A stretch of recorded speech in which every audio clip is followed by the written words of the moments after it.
हालांकि आत्महत्या गलत है, लेकिन आदमी मजबूर हो जाता है तभी आत्महत्या करता है। बहुत दुखद घटना है।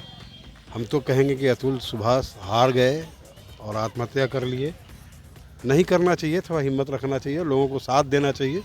गलत वहाँ होता है जहाँ सच हार मान लेता है। और नए कानून बिल्कुल जल्द से जल्द उसको पारित करना चाहिए, नहीं तो ऐसे बहुत से अनगिनत घटनाएं घटते रहेंगे। आज अतुल को न्याय नहीं मिला तो फिर आए दिन ऐसे ही होते रहेंगे, महिलाओं का तो और मनोबल बढ़ जाएगा। हाँ, अब उस पर तो कार्रवाई होनी चाहिए और उसमें निश्चित रूप से जो दोषी है अब वो बच नहीं पाएगा। इनके जैसे हजार अभी आएंगे पुरुष जिन्हें प्रताड़ित किया जाएगा। अतुल सुभाष जो आत्महत्या किए हैं, उन्होंने एकदम लाचार होकर के अपना सारे पेशेंस को खो करके ये उन्होंने किया है। अब रहा पुरुष आयोग का, तो गठन एकदम जरूर होना चाहिए। अतुल सुभाष जो इस दुनिया में अब नहीं रहे, लेकिन अपनी आत्महत्या करने से पहले वो जो है 1 घंटे का वीडियो जाहिर करते हैं और वीडियो के दौरान बहुत कुछ अपने बारे में खुलासा करते हैं। और उस वीडियो के दौरान उन्होंने ये भी एक पंच लाइन कहा है कि अगर हमारे मरने के बाद भी हमें अगर न्याय नहीं मिलता है तो उसी कोर्ट में हमारा लाश को गटर के रूप में बहा दिया जाए। ये मुद्दा जो है अभी काफ़ी तुल पकड़ा हुआ है, क्योंकि वो काफ़ी बेबस और लाचार हो गए थे। उन्हें दहेज के रूप में प्रताड़ित किया जा रहा था। और ये इसी सब मुद्दे पे भी हम बात करने आए हैं। सिविल कोर्ट के बाहर है, यहाँ पे जो है पारिवारिक मैटर को जो है केस देखा जाता है। और यहाँ पे हमारे साथ कुछ वकील लोग हैं, उनसे ही बात करते हैं। सर, अतुल सुभाष की मैटर को आप लोग किस तरीके से देख रहे हैं? देखिए, अतुल सुभाष का जो मैटर है वो बिल्कुल प्रताड़ना से है। अब कोई भी आदमी तंग आ जाएगा परिवार से, उनका कोई अब रास्ता नहीं बचता है, तो अब वो सोचता है कि अब हम तन्हा जीवन जीने लगता है और वो लास्ट विकल्प के रूप में आत्महत्या को सोचता है। हालांकि आत्महत्या गलत है, लेकिन आदमी मजबूर हो जाता है तभी आत्महत्या करता है। लेकिन कुछ बुद्धिजील ऐसे होते हैं जो सोचते हैं कि मरने के बाद कहीं हम पे कलंक न लगे, तो उन्होंने पूरी सचना का बयान या तो वीडियो के माध्यम से या तो नोट्स के माध्यम से बना दिए होते हैं। 24 पन्नों का नोट भी उन्होंने लिखा था, सारे कुछ उन्होंने जितना स्मरण होगा, जितना बात होगी, जितना क्षमता होगा लिखने का, उन्होंने लिखा। तो लिखा तो कोई गलत थोड़ी लिखा। अब उस पर तो कार्रवाई होनी चाहिए और उसमें निश्चित रूप से जो दोषी है अब वो बच नहीं पाएगा। अच्छा, आप लोग तो आए दिन इस तरीके का कोर्ट में केसेस देखते हैं। आप लोग क्या लग रहा है, जिस तरीके से लगातार पुरुष पे भी अत्याचार हो रहा है, महिला गलत तरीके से उनका दुरुपयोग कर रही हैं, खास करके मेंटेनेंस को लेकर, तो ऐसे में क्या लगता है यहाँ तो महिला प्रताड़ित कर रही है पुरुष को? बिल्कुल सही बात है, प्रताड़ना के बात बिल्कुल सही है। अब मेंटेनेंस में एक पहलू बहुत अहम है कि आपको साथ रहना है या नहीं रहना है। अगर आप साथ रहते हैं तो मेंटेनेंस के हकदार नहीं हैं। अब बहुत से पत्नियां क्या चाह रही है, स्वतंत्र जीवन जीना चाहती है।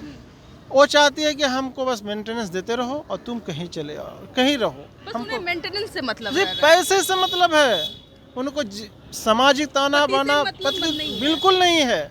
अगर ऐसा रहता हाँ। तो वो मेंटेनेंस के केस ही नहीं होते। हमारे भी परिवार में, आप लोग सबके परिवार में माँ बाप जीवन गुजार दिए, मेंटेनेंस की तो बात कहीं नहीं आई। अब क्यों आ रहा है? ये आए दिन हर दिन एक मतलब कि मतलब दिखता ही है। ये अतुल पहले शख्स नहीं है या फिर ये आखिरी शख्स नहीं रहेंगे। इनके जैसे हजार अभी आएंगे पुरुष जिन्हें प्रताड़ित किया जाएगा। तो क्या लगता है, इनके लिए एक नया कानून पारित होना चाहिए? बिल्कुल, कानून जो है उसमें संशोधन करना चाहिए और नए कानून बिल्कुल जल्द से जल्द उसको पारित करना चाहिए, नहीं तो ऐसे बहुत से अनगिनत घटनाएं घटते रहेंगे। इसको कोई रोक नहीं सकता है। इस पर तत्काल बृहद रूप से कार्रवाई करना चाहिए और बृहद रूप से कानून बनाना चाहिए और उसका कार्यान्वयन भी जल्दी से जल्दी करना चाहिए। क्या लगता है अब उन्हें न्याय मिल पाएगा? जिस तरीके से उन्होंने वीडियो जाहिर किया है, नोट लिखा है 24 पन्नों में, देखिए, एक जिंदा में तो उन्हें न्याय नहीं मिल पाया। इंडियन एक्ट में 32 डाइन डिक्लेरेशन एक धारा है। मरने से पहले अगर कोई लिख दिया उसको सच माना गया है। तो डाइन डिक्लेरेशन इसमें नया तो मिलना बहुत ज़्यादा तक उम्मीद है कि मिलेगा ही। लेकिन जिस तरीके से देखा जाए 1 करोड़ का मांग हो रहा था पहले उनसे, उसके बाद लगातार फिर उनकी पत्नी 3 करोड़ की मांग करती है, तो जज ने इस पर कहा भी है कि आपके पास पैसे हैं तो आपको देना ही पड़ेगा, आपके पास 3 करोड़ रुपए हैं तभी तो वो मांग रही हैं। ऐसा स्टेटमेंट भी आया है एक जज। ठीक है, अब तो मेंटेनेंस अकॉर्डिंग टू हस्बैंड का इनकम है उसके अनुसार फिक्स होता है। तो अगर अब तो उनको साबित करना था कि हमारे पास पैसा है या नहीं है, हमारे आमदनी का स्रोत कितनी है, उसके अनुसार मेंटेनेंस तय होती है। तो अब तो उनको तय करना था, तो एविडेंस जो है, डॉक्यूमेंट क्या है, उसके अनुसार तय होंगे। लेकिन मेंटेनेंस इतना ज़्यादा, बहुत ज़्यादा था, बहुत ज़्यादा था। चलिए कुछ और भी लोग हैं उनसे वैसे। सर आपकी नाम क्या, आपका नाम क्या? सुनील कुमार। सर क्या लगता है जो अतुल सुभाष के साथ हुआ घटना वो वाकई दर्दनाक घटना है? क्या उन्हें न्याय मिलना चाहिए? बहुत दुखद घटना है और हम तो कहेंगे कि अतुल सुभाष हार गए और आत्महत्या कर लिए। नहीं करना चाहिए, थोड़ा हिम्मत रखना चाहिए, लोगों को साथ देना चाहिए। और गलत वहाँ होता है जहाँ सच हार मान लेता है। सही गलत तो खैर उसका अलग परिस्थिति बनती है, क्योंकि आज समझ की कमी है समाज में।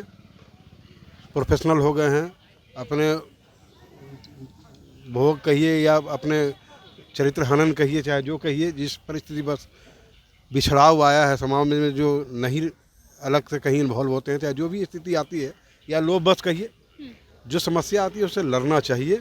पढ़े लिखे थे, हम आशा करते थे कि उनको अंतिम तक लड़ना चाहिए। न्याय तो उनको अभी भी मिलेगा, तब तक न्याय नहीं मिलने की बात होती है जब आप छोड़ के हट जाते हैं। अगर उन्हें अगर सुसाइड किए तो एकदम लाचार और बेबस हो गए, उन्हें लगा ऐसा है कि अब हम नहीं रह सकते, नहीं इतना दुख तकलीफ झेल सकते थे, बहुत ज़्यादा प्रताड़ित हो रहे थे कहीं ना कहीं, तभी उन्होंने ऐसा स्टैंड लिया। ऐसा उनको नहीं लेना चाहिए था, लड़ना चाहिए था। समाज भी उन्हें साथ देता तो शायद उन्हें साहस मिलता लगता। लेकिन अगर देख लिया जाए अतुल ने सुसाइड किया है तो कहीं ना कहीं वो अपनी आत्मविश्वासता खो दिए थे, तभी तो उन्होंने ऐसा स्टैंड लिया। हमें लगता है कि देखिए, न्याय की प्रक्रिया जो हमारी ये बहुत लंबी चलती है, इसको थोड़ा संशोधन की बहुत ज़रूरी है। इतनी लंबी जो न्याय प्रक्रिया होती है और एक साथ आरोपी का कोई सुनता नहीं उस समय, ये बहुत बड़ी कमी है। आरोपी को भी सुनना चाहिए, समझना चाहिए, तभी तो उससे फैक्ट आएंगे। ऐसा होता नहीं है जनरली। मैं देखता हूँ क्रिमिनल केसेज में आरोपी के बारे में एक भी बात सुनी नहीं जाती है। ऐसा क्यों होता है सर? ऐसा इसलिए भी नहीं, ऐसा सिर्फ सुनना चाहिए। तो वो मीडिया किस मीडिया से आ रहे हैं? 2 तरह से केस होते हैं। एक जीआर होते हैं जो थाना से आते हैं जी। एक ये होते हैं जो हम लोग कोर्ट में करते हैं। कोर्ट में भी करते हैं तो हम लोग की बनावटी साक्ष्य रहती है वहाँ। हाँ। जो हम सिखा के ले जाते हैं वही बोले जाते हैं जी। जो बनते हैं वो उसके आधार पर डिसाइड जज को करना पड़ता है। दूसरी बात, थाना से आता है तो थाना भी पिका हुआ रहता है पैसा से, तो टोटल पैसे पर कलेक्ट एविडेंस है, उसके आधारित कोई आरोपी है, उसका कोई सुनता नहीं है, तभी तो हताश होता है। उसका सुनना चाहिए, समझना चाहिए और तब डिसीजन जल्दी होनी चाहिए।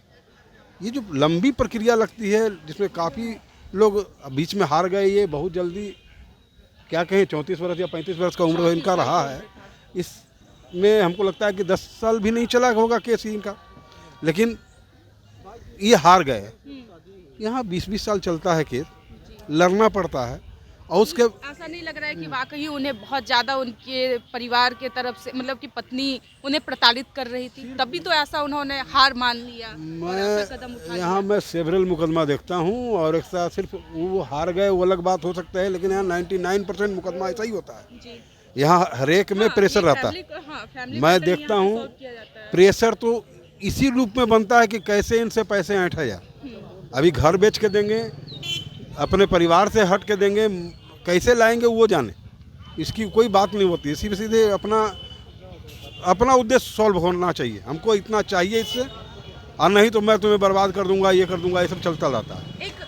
एक और सवाल सर रहेगा कि जिस तरीके से देखा जाए महिला आयोग हर जगह खुला हुआ है, पटना में तो पूरा पटना भरा हुआ है और अदर जगह पे भी है, पुरुष आयोग की भी मांग लगातार उठ रही है। पुरुषों का कहना है कि हम लोग कितना प्रताड़ित होंगे, हम लोगों के लिए भी एक आयोग खुलना चाहिए और हमें भी न्याय मिलना चाहिए। तो ऐसे में क्या लगता है आप लोगों की क्या इस पर राय है सर? एकदम मिलना चाहिए। समन्वय तो तभी होगा जब दोनों को अधिकार की सुरक्षा होगी।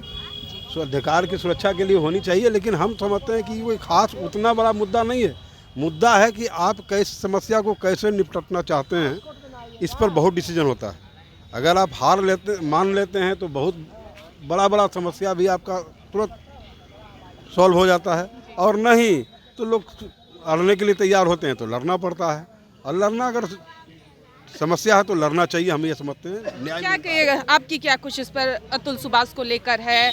और उसके बाद पुरुष आयोग का मंच खुलने का भी हो रहा है, लगातार पुरुषों का आवाज़ उठा रहे हैं। देखिए, ये तो डेफिनेट है कि अतुल सुभाष जो आत्महत्या किए हैं, उन्होंने एकदम लाचार होकर के अपना सारे पेशेंस को खो करके ये उन्होंने किया है।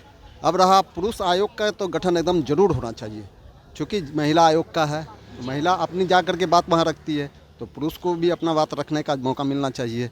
इस तरीके से क्या लगता है, महिला कानून का सहारा लेके काफ़ी ज़्यादा प्रताड़ित कर रही है आजकल के पुरुषों को? ये आए दिन हर दिन ये बिल्कुल 498 जो हम लोग का रूल है, वो मतलब ज़्यादातर यही होता है कि महिला लोग पुरुष को एकदम मतलब प्रताड़ित करते रहते हैं, और इतना प्रताड़ित करती है कि इसका उदाहरण आपके सामने है। हाँ, अतुल और ऐसा भी नहीं है कि आज अतुल फर्स्ट आदमी है, आगे भी होता रहेगा। अगर आज अतुल को न्याय नहीं मिला तो फिर आए दिन ऐसे ही होते रहेंगे, महिलाओं का तो और मनोबल बढ़ जाएगा। हाँ, महिला लोग इस पर एकदम मतलब ये एक तरह से अस्त्र है उसका, जिससे कि मतलब वो पुरुषों को अपना मारती है, और मार करके उसको मतलब इसका उदाहरण आपका सामने है। यहाँ पे तमाम कुछ वकील थे, हमने उनसे बातचीत की, तो वकीलों का कहना है कि एक पुरुष आयोग गठन होना चाहिए, क्योंकि आजकल पुरुष पे भी लगातार इस तरीके से उन पर अत्याचार हो रहा है, अन्याय हो रहा है। इसकी वजह है कि कानून भी एक नया पारित होना चाहिए, जिससे इससे छुटकारा मिल सके।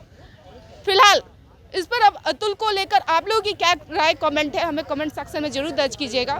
अगर कुछ और नया अपडेट आता है तो उससे भी हम रूबरू होंगे। फिलहाल हमारी खबर में इतना ही। आप लोग देख रहे थे कलम इंडिया न्यूज। धन्यवाद। परफेक्शन IAS, UPSE और BPSC फाउंडेशन क्लासेस के लिए समर्पित संस्थान। यहाँ आपको UPSE selected and interview appeared faculties द्वारा गाइड किया जाता है। Separate batches for Hindi and English medium. 65वीं और 64वीं BPSC एग्जाम में 69 और 107 रिजल्ट्स एवं 66वीं BPSC एग्जाम में 131 रिजल्ट्स हासिल किया है परफेक्शन IAS टीम ने। परफेक्शन IAS, कुमार टार, बोरिंग रोड, पटना।